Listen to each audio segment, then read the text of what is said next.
It's age. It's harder to get up. Well, hello. We have our own thing going on. Hi. My name is David Steinberg. I'm Chairman and CEO of Zeta Interactive. Welcome. We're really excited. I know everybody came to see Zeta. Nobody really cares about Scully and Sable and Tuman and all the guys, but we appreciate everybody coming today. I will give you the perfunctory Zeta commercial. Zeta really sits at the precipice of the future of customer acquisition in CRM. We are a big data customer acquisition and CRM platform. You know, a term that we're using and Gardner and a number of other guys are using today is customer lifecycle management, where we use big data to help large companies create customers, keep them for longer periods of time, and make the ones they have more profitable. Pretty simple stuff. It's what everybody is looking for from a corporate perspective. We have 1,800 clients. 70% of our revenue comes from the Fortune 1000. Most of our clients are household names, primarily focused in financial services, insurance, health and wellness, communication, and education. One of the reasons we put this speaking series together today, well, the catalyst really was John has been my partner now for 16 years, and I'm also honored to consider him one of my close friends. I laugh as I say that it's very unusual to meet somebody of his success level who also is as nice as he is important. He's truly one of the nicest human beings I've ever known, and I've been honored to get to know David over the last few weeks, and they're like clones, but in different spaces. They're both incredibly nice, and David has more hair than all of us, except for maybe Jessica. That would be hard to beat. Us follically challenged guys are all upset about this, right, Hubin? Yeah, I'm happy. So I'm ready to share. You know, I'm good. The catalyst really was I was sitting with John in a meeting, and we started talking about the 1984 Apple app, which for me, as a young man, was really impactful. I looked at the commercial and said, this is unbelievable. And Hubin had the greatest line I've heard in a long time at breakfast this morning, where he said, listen, back then, the social media feed was the water cooler. It was like you sat around the water cooler and you talked about it. For me, it was at school, fortunately. But it was really exciting. We talked about it. I was like, how long ago was that made? This was actually before all the press over the last few weeks, because we started thinking about this a couple months ago. It was like, it's 2014. Wouldn't that be 30 years from 1984?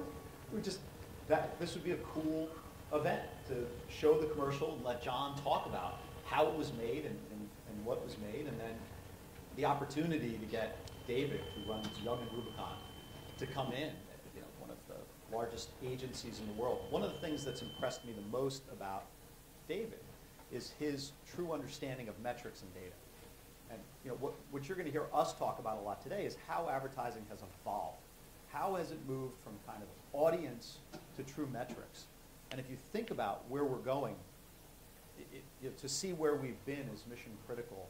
John, who of course was the youngest CEO in the history of Pepsi, and then went on to help change the world versus selling sugar water, joined Steve Jobs when the company was 500 million in revenue, left 8 years later when it was billions and billions in revenue. Certainly one of the most iconic CEOs in American history.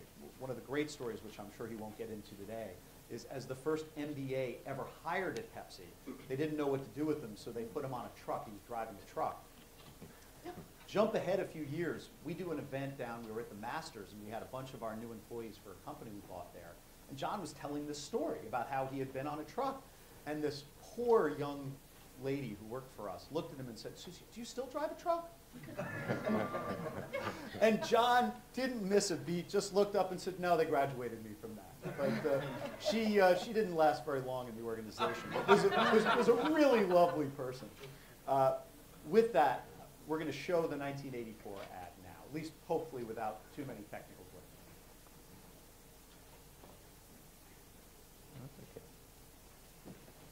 Usually when I say they're going to be technical glitches, there aren't. That's why I do it. I want to see it.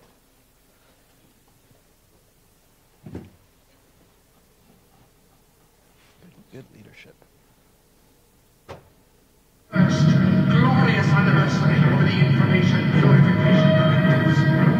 Created for the first time in all history a garden of pure ideology where each worker may bloom, secure from the pests of any contradictory rules.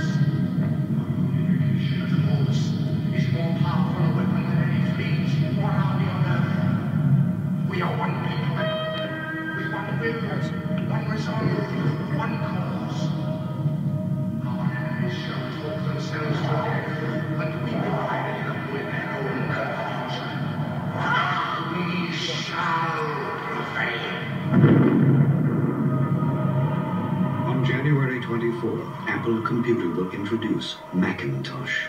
And you'll see why 1984 won't be like 1984.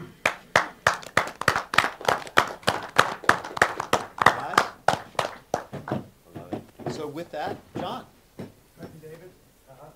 Is your mic on? Is the mic on? You hear it? It's on my... Now we can hear it. Good. So I'm really excited to be here. As David said, he and I have been partners going back 16 years. His previous company, Infonic, David built to be the #1 company in the Inc. 500. And it's a public company, well over $1 billion. And Zeta Interactive looks like it's going to be right up there.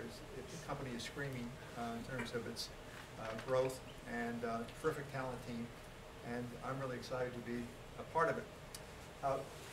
Just to give you a little backstory on the 1984 commercial, when Steve Jobs and I first met, he was really intrigued that Pepsi had, during the 1970s in the Cold War had come from behind, outsold about 3-1, in some markets as much as 9-1 in the United States. And I was explaining to him that we used a creative approach in television advertising that we called experience marketing. We didn't have the money to compete with Coke to sell the product. The baby boomers were a big part of the target audience at that time.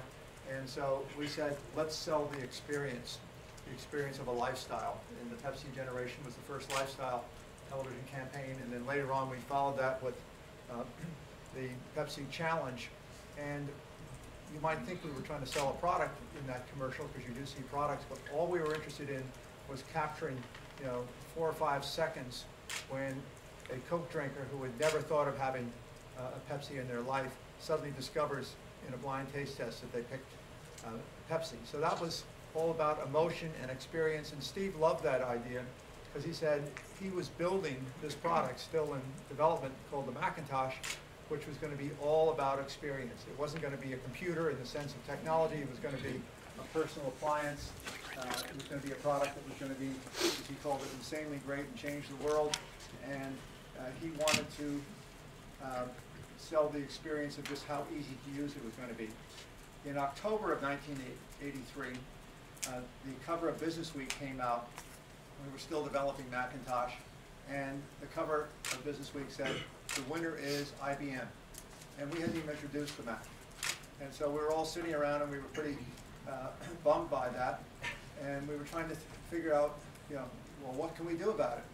And in the conversation, we said, gee, there's a big event that's going to happen in 1984, which is George Orwell's prediction in 1948 that 1984 would be, the world would be controlled by the thought police. And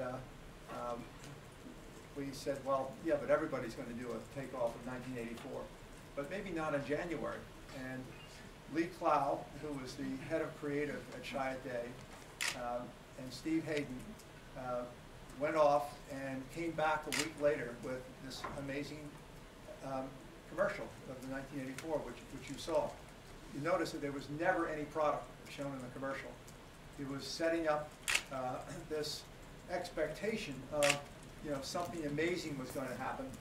And Steve Jobs' final words to Lee Clow and Steve Hayden, as they went off to build this campaign, was do something that's going to stop the world.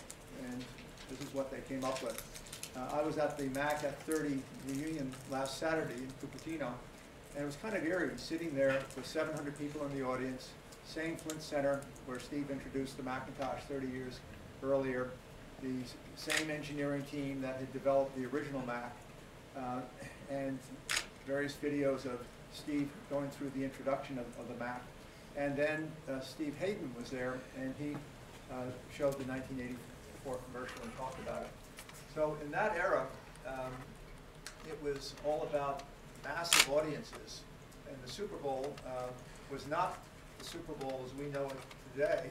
In fact, the ad you just saw was the first kind of mega ad, and it almost didn't happen.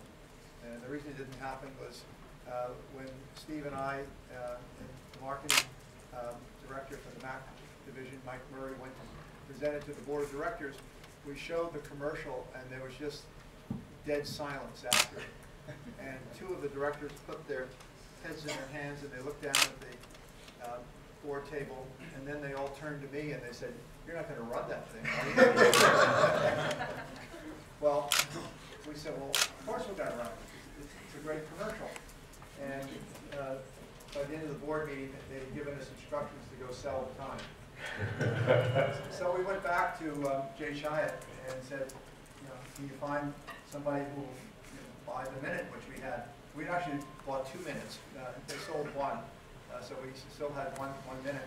I found out years later that they didn't try very hard to sell a second minute. Art never would have run. But I think the thing that made it different in those days was there were no digital cell phones. There was no email. As David said, the way things got talked about was around the water cooler. It was just word of mouth. And it was one of the, maybe the first viral ads, because everybody was talking about the 1984 commercial. We ran it one time, spent $1 million on the media. We estimated that over the next month and a half, that the free media we got, because it was run over and over by all the networks, because no one had ever seen anything like this before, that we got $45 million of free advertising. $45 million was a lot of money in those days. So that was 30 years ago, and I think we see the world really quite differently today, but it's kind of a nice reference point. Yeah, that's great. John, thank you so much for that. Well.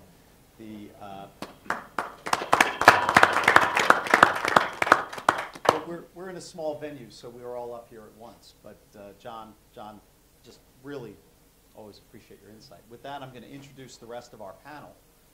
David Sable, whose resume is longer than my arm, today is the... That's because I'm older. Yeah. Is the CEO of Young & Rubicon, one of the largest ad agencies in the world. David is really considered a legend and a visionary who understands not just how to make unbelievably creative marketing for their clients, but also the metrics that are behind them. We have Hooman Rafar, who founded AdThis, which is the premier social sharing platform in the world today. And we have Jessica, pronounce your last name? Gelman, who is the Chief Marketing Officer of Kraft, better known as the owner of Patriots, among other things. So we're really honored to have Jessica here for a number of reasons. First of all, she's a client of ClickSquared, which is a company we bought last week. So we really appreciate your business, and we really appreciate your being here today. With that, I'm going to start off with David. David, you've been in the marketing and advertising space for a very long time. As you look at Super Bowl advertising today versus 30 years ago when this ad was made and ran, what's changed?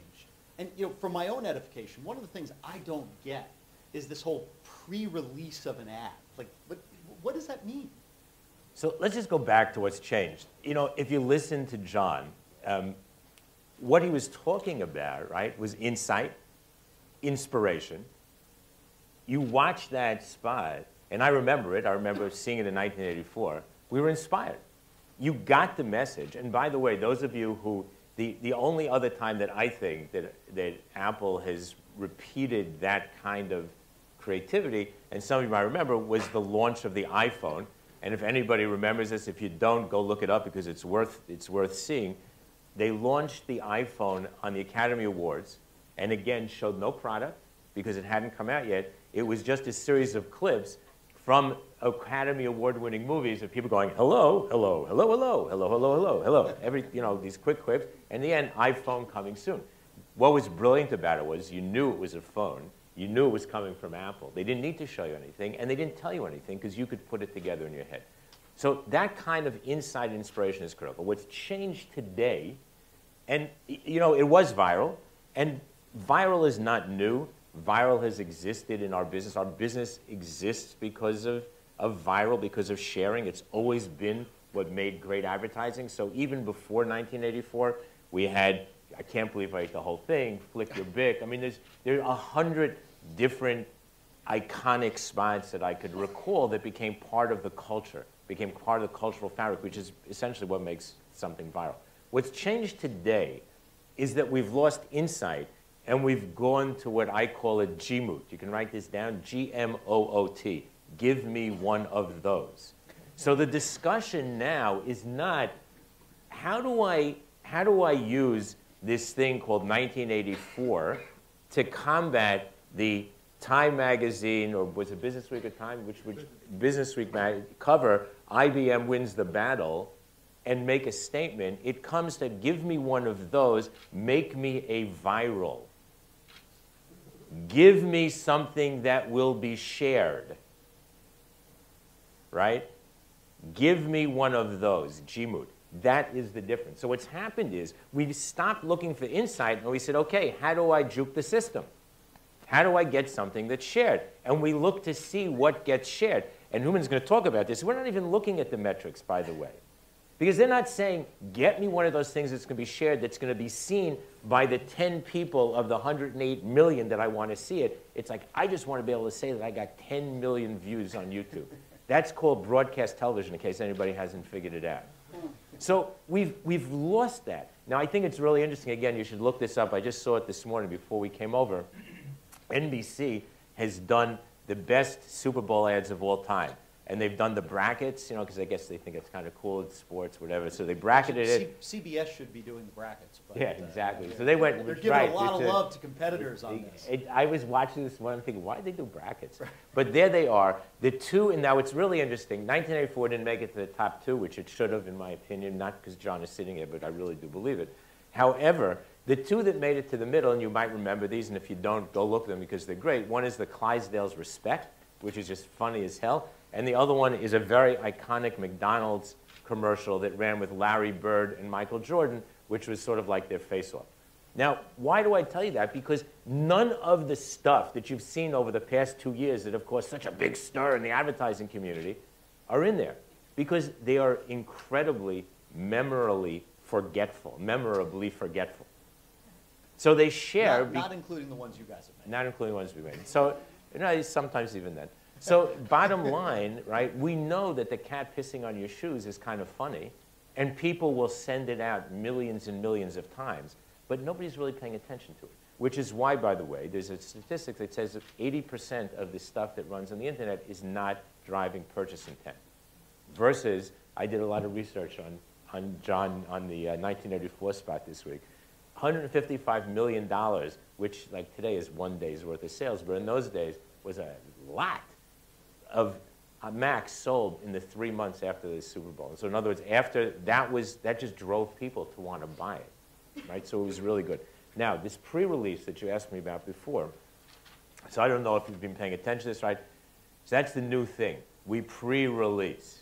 And so we talk about it, and then people talk about the ad and pre-releases. And by the way, the statistics are clear. If you pre-release, you get more views on YouTube in the aggregate than if you don't, okay? So you get more people watching it, but who's watching it, you have no idea because you haven't really targeted it to anybody, so not quite clear what the point. But again, the point is, what does pre-release mean? If you believe that YouTube and the net and digital channels is a way to market, you're not pre-releasing anything. You're releasing your advertising. Hello, right? You're putting it out there. So what does pre-release mean? You're not teasing the audience. You're not giving them a taste. You're not doing a promotional thing around it, like has been done in Super Bowl from day immemorial. So some of you, by the way, might remember Joe Namath shaving off his mustache. That was teasing a moment on the Super Bowl. It was brilliant. And there are lots of other examples of that. And there are a couple of the players who were doing that. The Arnold Schwarzenegger tease, have you seen this one? I mean, it's a disaster. Yeah. And it's not, but it's not as good. No, I certainly agree with that, but they do the little tease of the ad, and then the rest is coming. It looked like M&M's was trying to do that right, too. and so what they do is, again, they're juking a system as opposed to having insight. So the Namath one had insight because you knew it was Noxema, I think it was, right? He was going to shave his. There was a point to it. It drove you to something. This is not driving you down. Jessica, do you think you can get Bill Belichick to grow a beard and then have him shave it off as a teaser? Probably not this year. Maybe after. Yeah. Well, you know, one of the things that I find interesting, we once again thinking about how you're going to do this event. You know, there's this little thing happening on Sunday called the Super Bowl. We were really honored to get Jessica to come out. Works or Chief Marketing Officer for Kraft, which for us as the Patriots. She'll explain to us why that's wrong in a few minutes. But you know, the other thing I love about Jessica is her and Lynn Sanity. Are you the only two professional athletes to ever come out of Harvard? There's a couple of others. You've got probably the most metrics-oriented coach in the game at the Patriots. Does that translate into your marketing and how you think about your organization? Well, I would say, like, so we're actually, I mean, we're the product that's on the field on Sunday, right? So, you know, just as a starting point, what we're trying to do from a marketing perspective, and I'll get into the data in a second, is we're trying to figure out what's happening, what's the story that people are attaching themselves to. So I think most of you, any Patriots fans here? One? Okay, thank you. Everybody, come on. Everybody likes the Patriots. It's okay. I know we're in Giants. We're not and in it, Jets guys, so country. like root for I somebody know. good. Well, the Giants can. Unfortunately, they'll be watching at home with us. But I mean, if you did follow us at all this season, we had a lot of injuries, and still, despite that, we're able to, you know, advance to the AFC Championship, which was a great success for us this year. And you know, there was a couple of sayings really that resonated and started with Belichick. One of them was "next man up," and the other was "do your job." And so for us, it's how do we get our fans behind that and turn those fans into customers, right? The same thing that you guys have been talking about, because there's a big difference between someone liking us on Facebook and someone who is joining our wait list and buying product from us. And you know, we have all of these different channels. You know, for example, you know, obviously the game itself. People are coming to our stadium. So how can we take that do your job concept and get our fans behind that they need to do their job at the game, right? And then, you know, we'll do some... Which certainly Seattle right. has I mean, done the 12th very man, well, right? I mean, it's you see unbelievable. This baby was named 12th man this week? I mean, it's unbelievable. Literally. It's unbelievable what Seattle has done with the 12th man, and I think you know, we've tried to do similar things like that, and the do your job concept is one of ours. And this is so we actually trademarked this do your job concept and made these T-shirts, and we had players wearing them during press conferences during the postseason, and you know, that's how we kind of try and weave and tell the story, but then also monetize it, right? From a data perspective, yes, Coach Belichick is one of the most analytically driven coaches in the game, but that really starts with the crafts. Our organization is data driven, and for us, it's all about behavior-based marketing. What does the organization do other than owning the Patriots? I mean, it's because that's how I think a lot of people view the Kraft family. There's the Kraft Sports Group, which is the Patriots, Gillette Stadium, the New England Revolution, and then there's many other businesses that the Krafts own and operate, paper businesses, IFP, Rand Whitney, Patriot Place, which is a 1.3 million square foot retail establishment that's down at the stadium, which many teams and around the United States and the country are in the world, are emulating. And it's, you know, it's meant to be, you come down for a game, you have all these other experiences, but then it's coming down on non-game day. Foxborough is based 30 miles between Providence and 30 miles from Boston. So, you know, how can we make this a place that people want to come year-round? So yeah, so we're very data-driven, kind of coming back to that, and we're not doing the grand marketing. We have this great stage where many people will be watching, you know, not this weekend for us, but the AFC Championship a couple weeks ago. And how do we take advantage of that? Via social, via the free press that we get. You know, it's not worth $45 million, but if you have, you know, Tom Brady going up there wearing a hat that we're selling in our store, or a T-shirt that, you know, it's our trademark. I mean, those are all very critical and important. Thanks. Boomin, my social media guy, the guy who's going to help us here to understand what's really going on. You know, we've got the Super Bowl, you've got the marketing, you've got the event. That I think the event in many ways supersedes the actual game itself. We'll talk about that in a few minutes. But when we think about the intersection between social media and the game and the advertisers and the consumers, how does that all come together with Facebook, Twitter, Vine? How does that work? Well, you can go on that like for a long time about that, but as we've been mentioning you have 5 before. minutes. I got 5 minutes. Okay. So the quick and dirty, a couple of quick points. One, I think when you look at social media, and now marketers are treating it more like an established channel than before, the luster is gone with respect to this being some magical thing. I mean, I remember when it was first starting, people were saying, hey, it's about installing apps and likes and whatever arbitrary metric came up depending on the platform. And I think now that social media is more established, people are looking at it and saying, wait, this is not unlike other channels and it's measurable. And one of the interesting things at AddThis that we saw, and for those of you not familiar with our platform, we have social plugins that are all over websites. So 15 million websites have our sharing tools, following tools, and what have you. But via that telemetry, we see about 4 billion impressions a day. So, but effectively, Hooman, if we go to a website and we see the little Facebook logo to share it, that's you guys. More often than not, yes. Okay. And so a lot of the infrastructure that's powering these websites. So why is that critical? We see about 100 terabytes of data a day, about 1 trillion views per year. And one of the big things that we observed every year were these events, right? So you have Super Bowl and everything else. And what we started to notice was that the popularity of these commercials actually was changing along the course of the show, right? And one of the examples that sticks in my mind, just anecdotally, was, do you guys remember some of the Living Social ads that went out a couple years ago? And some of them were not exactly tasteful and things like that. The fans were actually reacting in real time to it, and you can measure and see that for the first time. So for me, what's interesting about social media is not necessarily that it's fundamentally different. It's that the speed in which a marketer can react because the conversation is occurring in real time and at mass scale. Facebook now is at over 1 billion users. Twitter is, I believe, 1,250,000 as of yesterday. Yeah, well, yeah. That's crazy. And hopefully they'll keep their college audience. And Twitter is now the place of choice for the second screen, in my opinion. And so that, to me, is the big opportunity for marketers, is to actually hone and optimize. How does Twitter make money? How do they ever break through to that? I mean, obviously, they're public now. They've got revenue. They make some. But how do they build a meaningful relationship that is either Google-esque or they'll never get Apple-esque, but say Google-esque or even Yahoo-esque, which, we hate to talk about Yahoo because everybody bashes them, but I think they're at, 5 or 6 times the revenue per year per consumer of Twitter and, 2 or 3 times Facebook, even at this point.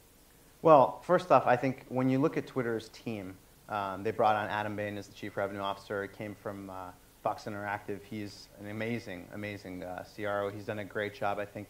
In his tenure, he's taken it up to, I want to say, roughly $500 million in revenue, and their growth is pretty stunning. When I look at Twitter, I look at them as utility. So Google, from a traffic driving perspective, still remains the dominant force when you look at website referrals. But social now is becoming equivalent to Google when you look in the aggregate across Facebook, Twitter. And by the way, Pinterest is a rising force, in particular for product marketers, and we can talk about that.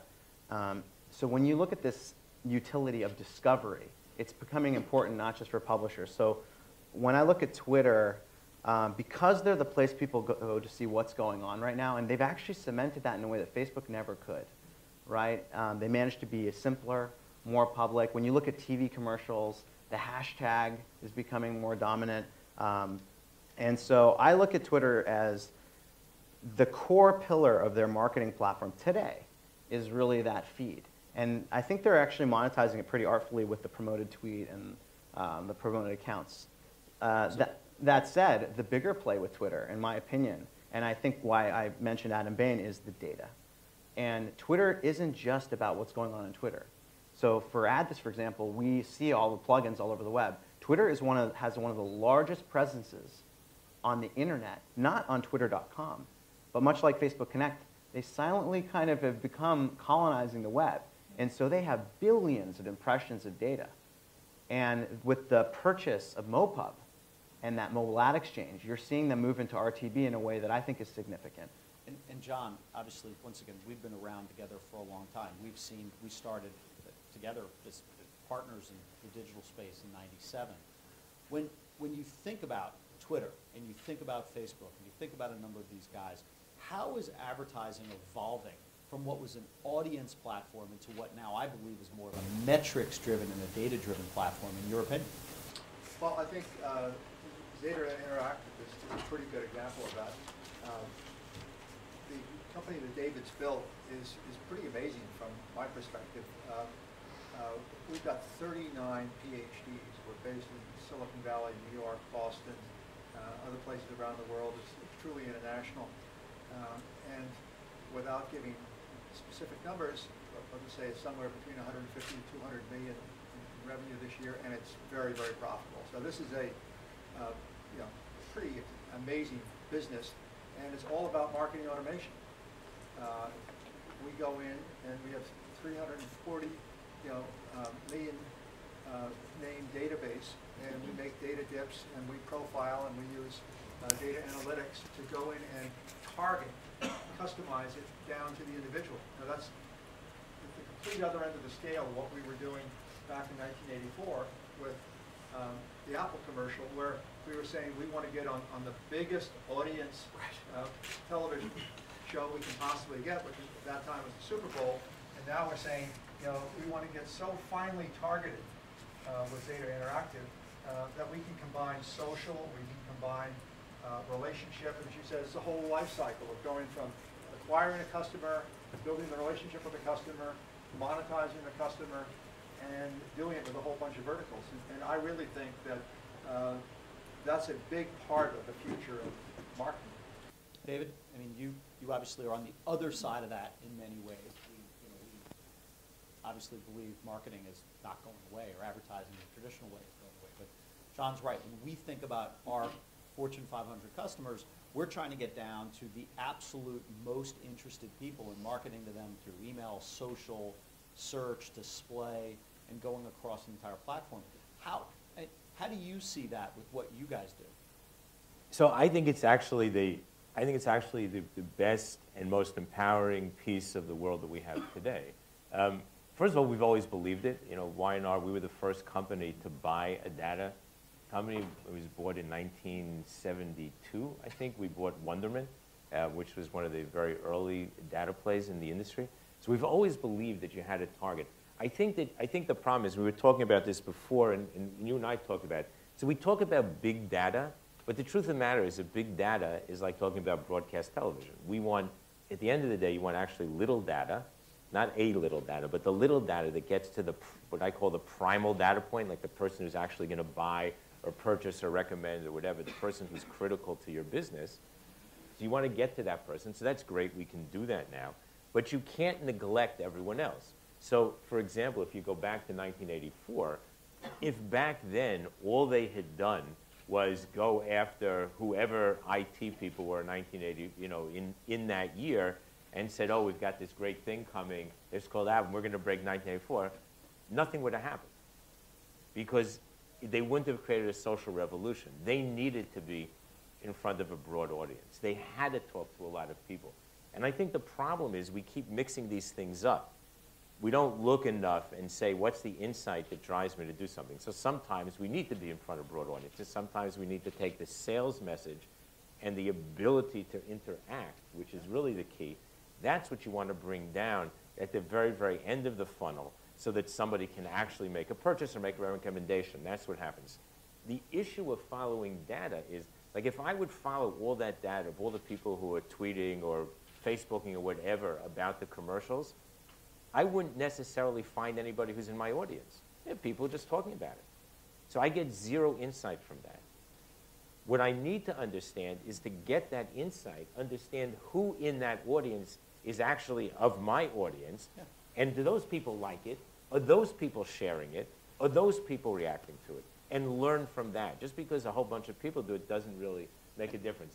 And that's what we do, right? So our whole concept is, we go to our clients and say, give us who your best customers are, and they'll give us data on who their best customers are, obviously nameless. We'll then build a cluster around all the attributes for those people. We'll go through the 340 million people in our database, and we'll fine-tune it down to the few million who meet those attributes.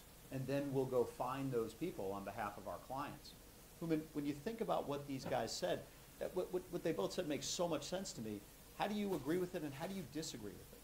So it's interesting, because we had a conversation about this, and in fact, I think that there's almost this divergent view, and it's a mistaken view in the industry, that there's creative people and brilliant visionaries. And when you look at the 1984 commercial, that represents one pole. Well, this is human insight. This is the Gestalt aha. And then there's this separate crew of the math men, who say, well, I'm going to build these huge audiences on our TV. Did they all go to Carnegie Mellon? No, I don't know. What kind?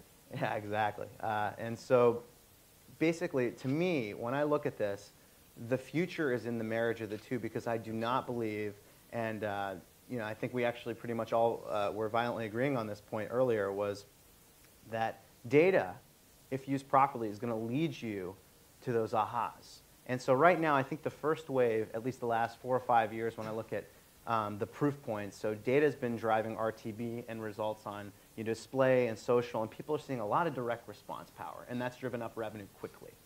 But people are using this word data-driven, and I think that's an excellent first step. I'd like to move to data-informed, and that's the distinction that I think is going to be the cognitive leap.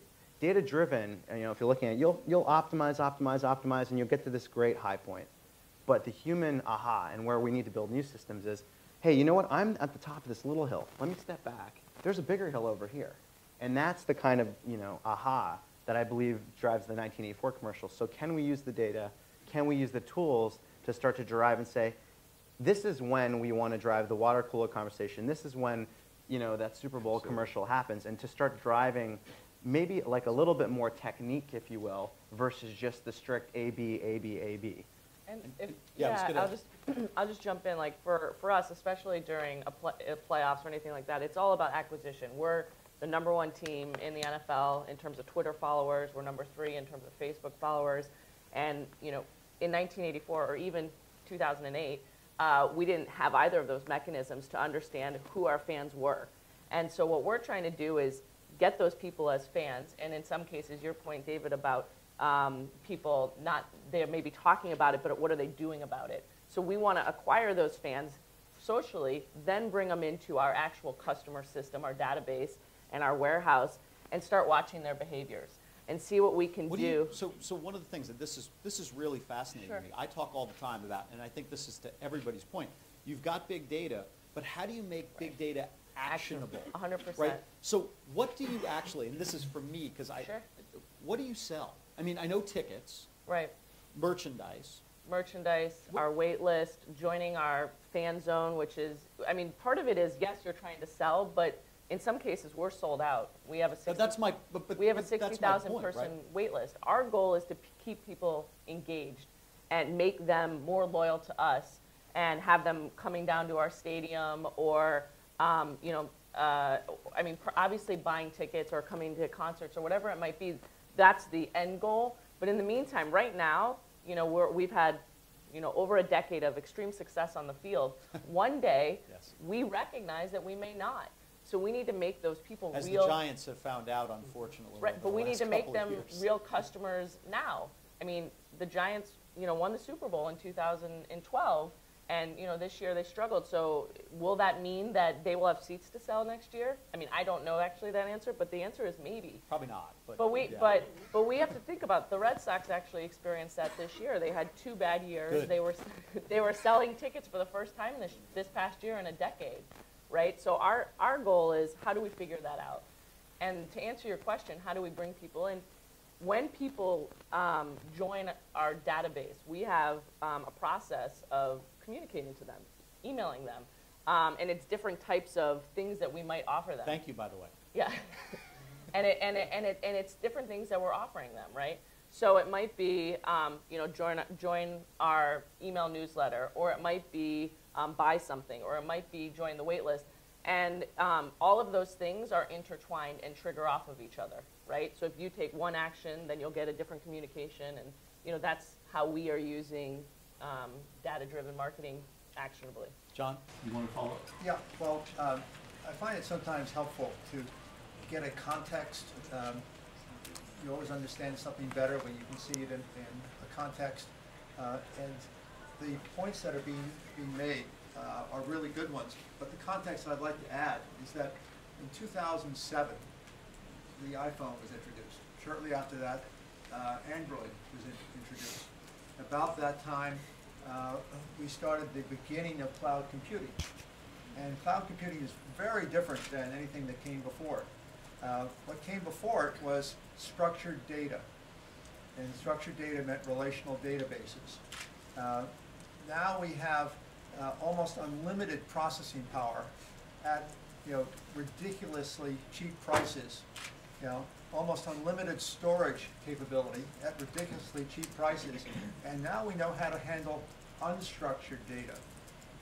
And unstructured data means we can actually take social, we can take text, email, any kind of data we want, and through data science, we can actually extract value out of that.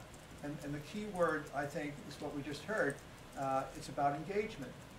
So if you go back to the 1984 commercial, we weren't thinking about engagement. It never even occurred to us when we were doing the 1984 commercial. We were thinking about, wow, stop the world, as Steve Jobs said when he was telling Steve Hayden to go write a commercial that would stop the world. It was about getting attention and doing it in a revolutionary way. Today, it's all about engagement.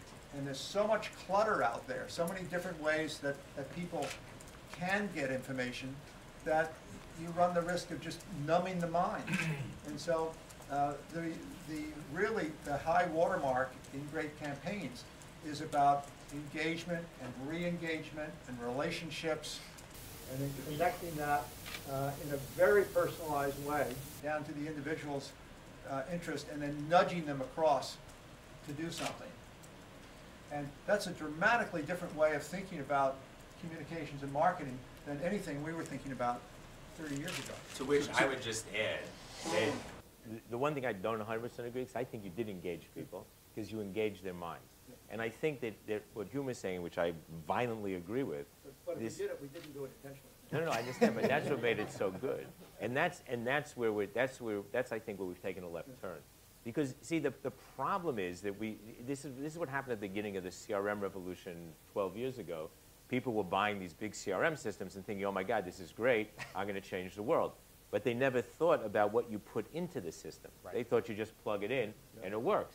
So what they did is buy these great software loops, spent a lot of money to put it in, and then spent a lot of money, by the way, Accenture had a whole practice on this, taking them out. Yep. And they shouldn't have taken them out. They were good. It's just they didn't realize that you needed to have content. It needed to be inspirational or motivational or well, it's a tool. It's relative. A tool. Exactly. And it's, you can't build a house without a hammer, but the hammer can't build the house by itself. So we need to understand that in order to get to the engagement, you have to drive people. You have to connect them. You have to make them work. So I think that that's the key, and that's why data informed is so critical. So it's absolutely critical because you can get so much more out of being informed by your data.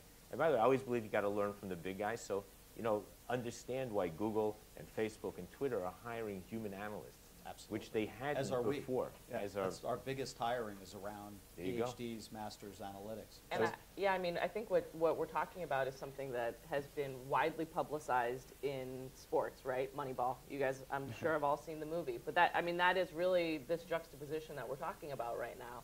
And we're using algorithms and regression models to determine what are the behaviors that might indicate that a season ticket holder may not renew. And then we're using that information to communicate with them, right? To touch them, to try and change that behavior. And that's, at a very, granular level, but that's important. And I think those are the opportunities that we all have. And I think that's, what makes what is happening at Zeta Interactive so interesting. I'll take the opportunity to say thank you again. We do that. There was one quick point on that I'd just love to interject. The real interesting thing, and it's funny because John, the way you were saying this before, we forget that the basics of marketing, what makes us, excited and stunned is the feeling. And I think the opportunity in big data is actually to understand the science of feeling. Yeah. And that, to me, requires data science, big data points. All of the things that we're doing are necessary, but not sufficient. I think, what you guys are doing, omnichannel is needed. You have to hit messaging cross channels. You have to push people through the cycles. I think where the good are going to get separate from the great, and I know David and team are definitely on the great side here, but this battle is yet to be fought, is now that all the channels are accessible, now that the data's out there, now that you can hit someone on mobile and you know who they are and all of this stuff, how can you understand how to drive human sentiment and feeling and create a lasting impression? Because, you know, you guys did that, and you say it's by accident, but there was, again, I use that word, the gestalt aha, and people get paid a lot of money to manufacture those ahas, but can we figure out the way to, you know, mass engineer sentiment? And that's a different style of marketing, in my opinion. And David, I'm going to pivot just a little bit here and talk a little bit about mobile before we turn to the audience for questions. When we think about the evolution of marketing, data, you can't not talk about mobile, right? I mean, the ability to get to an individual, as you say, not on a big data basis, but on a little database basis, is never closer to when you're in a mobile ecosystem. How do you guys think about a mobile ecosystem at Young and Rubicon? So obviously, to have a discussion about mobile being important, not important, is an irrelevancy. It always drives me crazy when you read in the paper the big ahas of the analysts is, oh my God, mobile is so important, or Facebook is mobile. You know, at the end of the day, mobile is here. It is what it is. It's critical. Since the very first cell phone, mobile has been a power, and it gets more powerful as it becomes more of a utility or has more opportunity to work.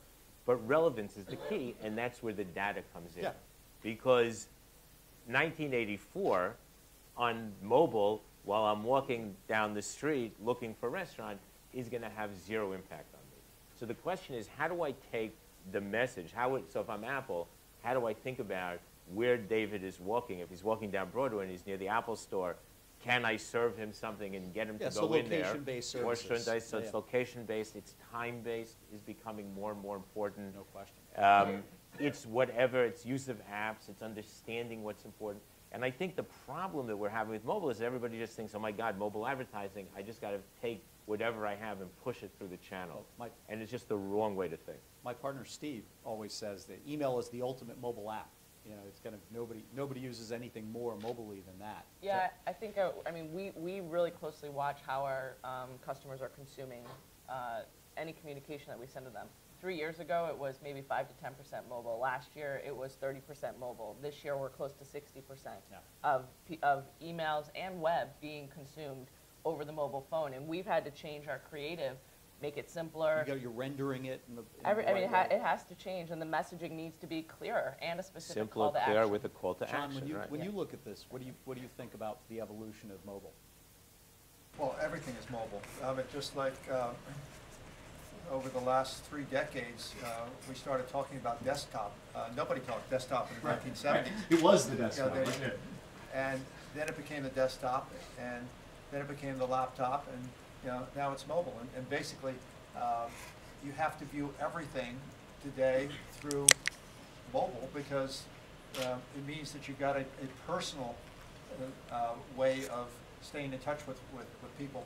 The operative word for me is really nudge. It's what you're really doing when you're touching people with social and viral and informing them, as David said, in better ways with data. What you're really trying to do is just nudge them because you're in contact with them multiple times during the day, multiple ways, multiple devices, mostly mobile. But you're just trying to nudge them a little bit this way, nudge them a little bit that way. And the nudge is as powerful as anything that we're doing in marketing decades ago. You got to trademark this whole nudge marketing.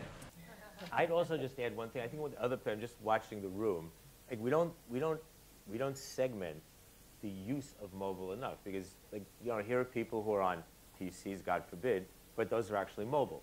Well, and you have people who have iPads that are mobile, and then you have your phone could be small, big, or not. It's generally not the laptops, but you're definitely right on the tablets. Those people. So I say that all the time. It's, greater than half of mobile is consumed on a tablet. Right, and so we just have to be aware of that and understand that somebody who's on a tablet is probably in a slightly different mindset than I am sitting in a restaurant with my smartphone next to me, and I want to go to the movie, and I quickly look and then buy a ticket, or I want to go to the game or something, or I'm bored and I'm online, and I just pull it out and I start looking at the stats of the game or whatever it is. So I think we just have to also think, and again, that's where informed data comes in, because I can tell. I know what device you're on. We know, yeah. So, John, was this the whole concept behind the Newton? I mean, was this...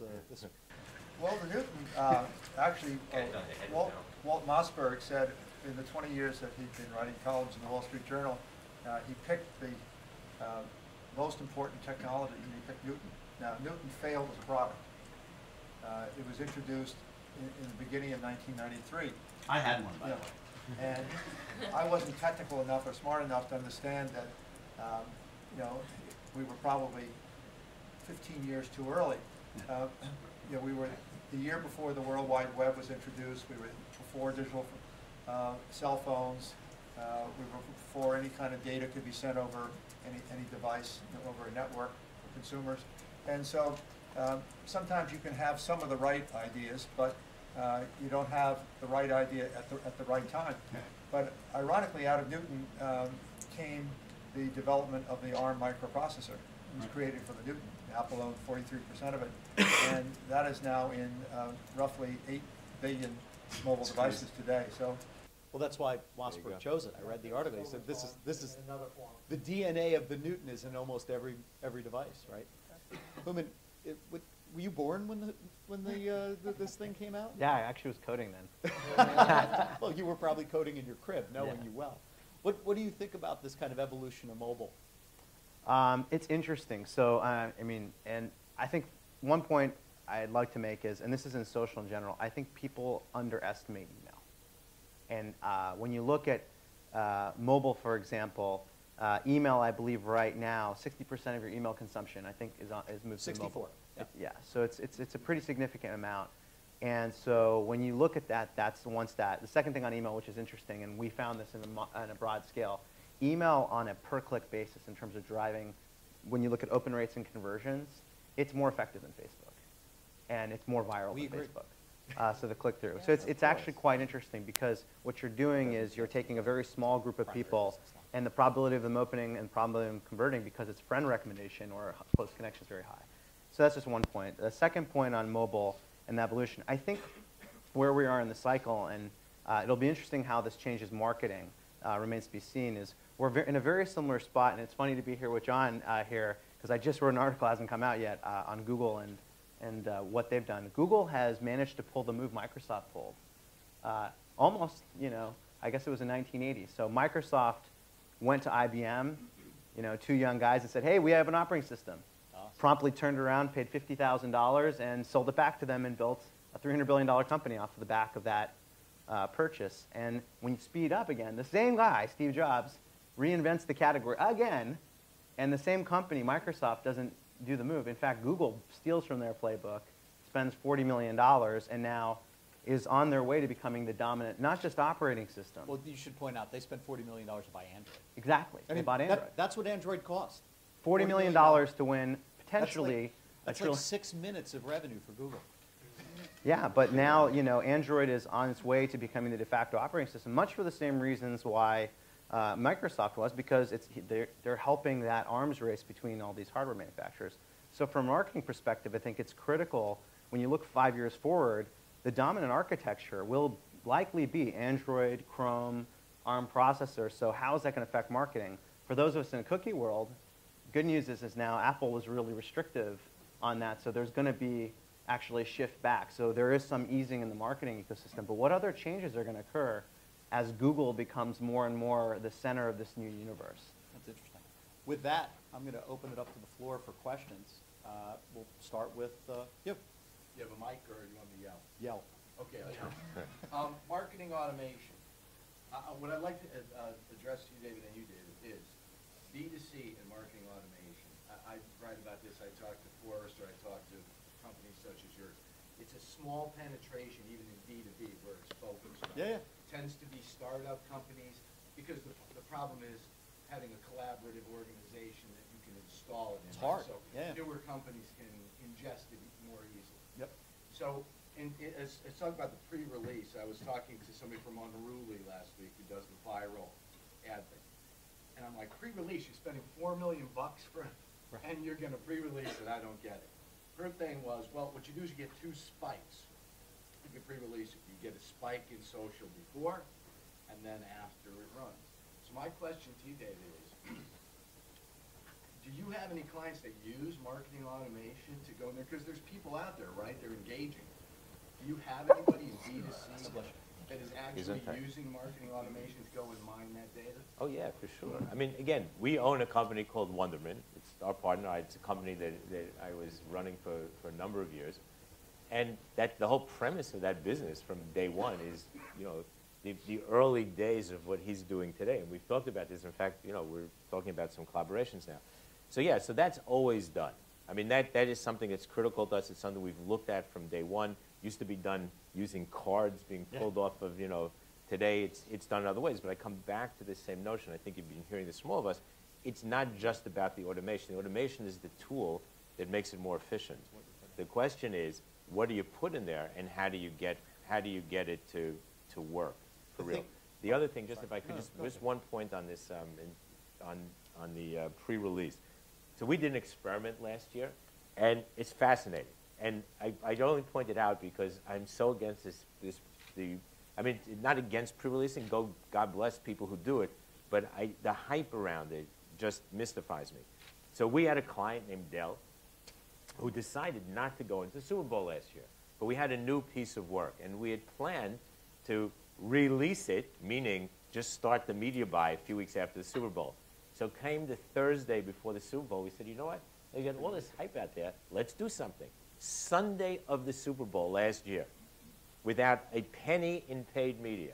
So remember, all these other guys are spending money in paid media, a ton of money to their PR agencies who are pushing out all the stories about the pre-release, and then the big buy on the Super Bowl, not a penny. We tweeted out to my lists, to Michael Dell's, to a few others in the organization, their general, saying, hey, it's Super Bowl Sunday. We know it's about the party, the food, and advertising. So if you like Dell and you like advertising, watch this. And it was a link to YouTube. We had counting today, 6 million plus views, almost 7 million, which puts us at the top of the list of companies that had pre-released, bought media around or whatever. The only reason I point that out is just to show, at the end of the day, if you got great work and you find people who are interested in it and it's connective and it works, people will watch it. And now, having said that, I go back to what I said in the beginning, I have no idea if those are the right people to see it. So all in all, I just think that whole thing is a bit of a myth and needs to be understood in a way that makes sense. And that's where informed data comes in. It's understanding who's watching it, what I can do with them, and how do I engage the right people in that audience to do something with my product.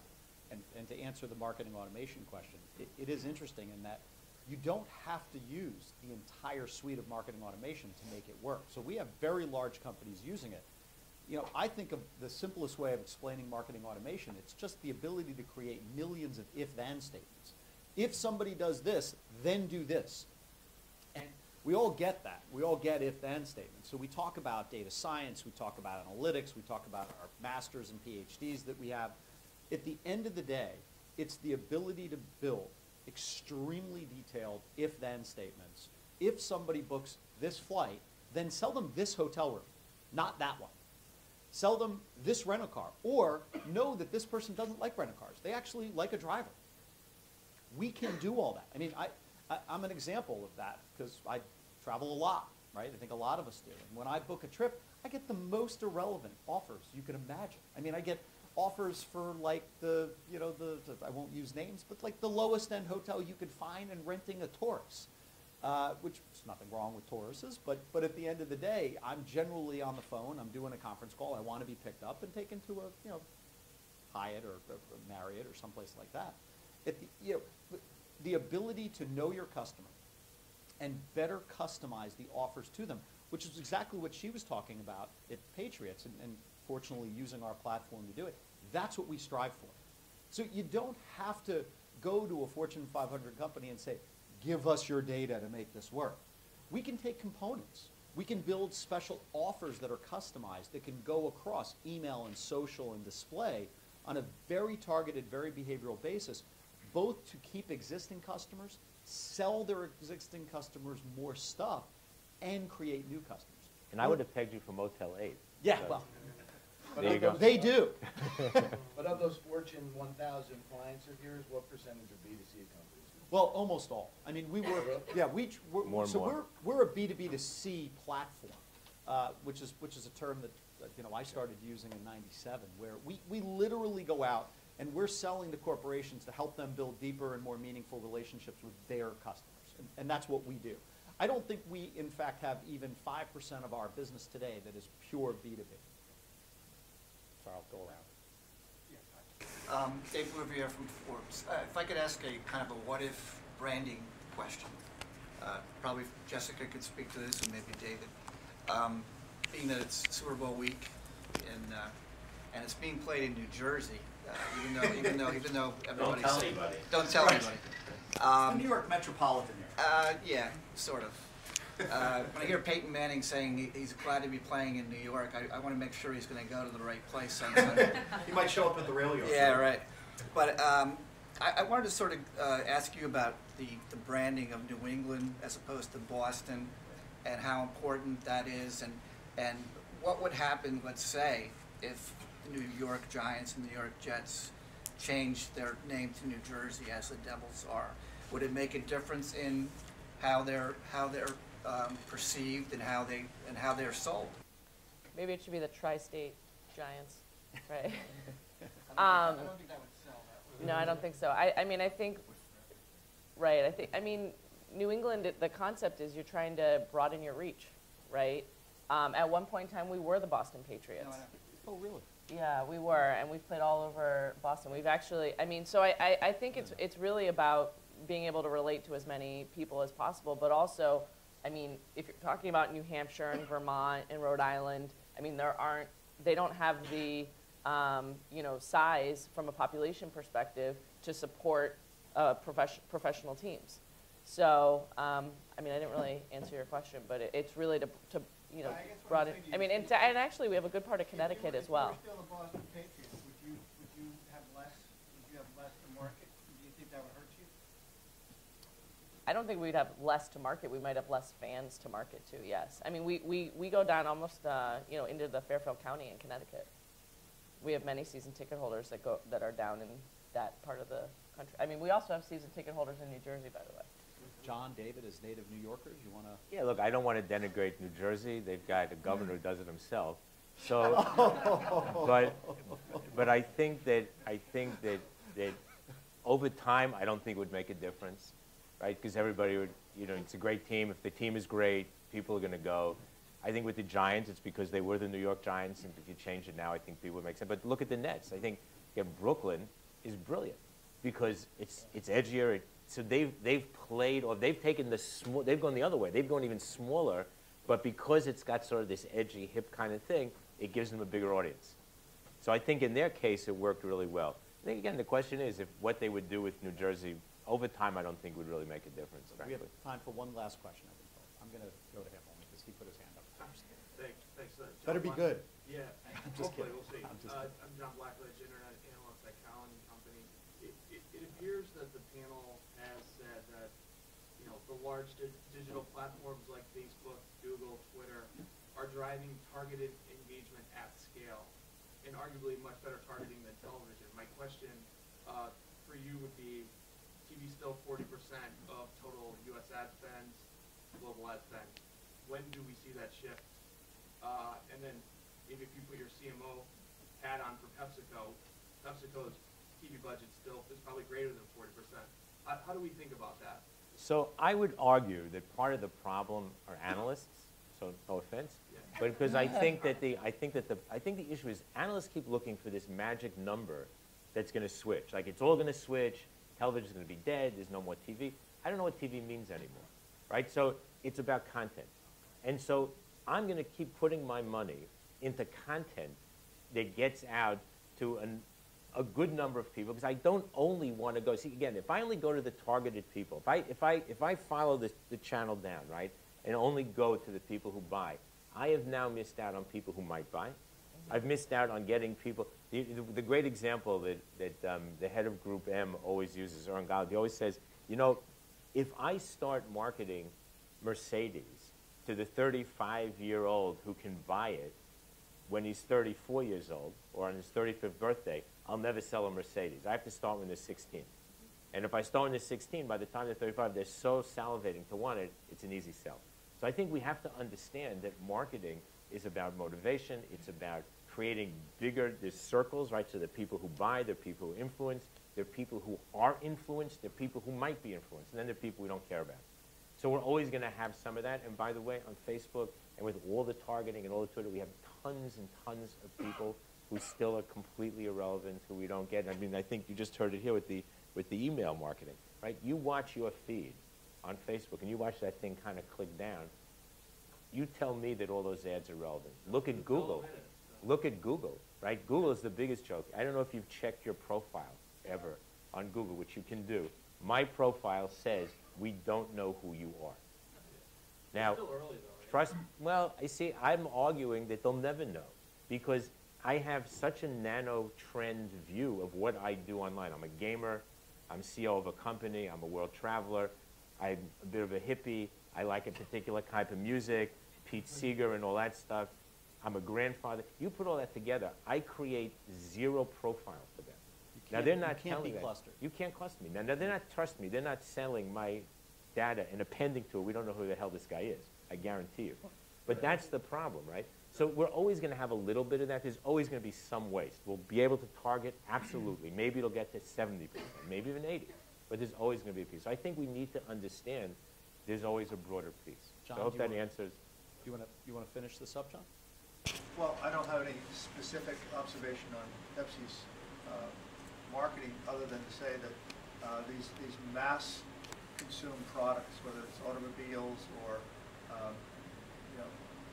communication services like Verizon and AT&T, or soft drinks, or things that are just so pervasive, it's all about reach, and television still gives you incredible reach. So my guess is that as long as television is still 40% of the spend, you're going to see that companies like Pepsi and Coke and the automobile companies and the big telecommunications companies are going to continue to have big advertising budgets. But what I learned when I was a marketer was that I never focused as much on share of market as I did share of growth.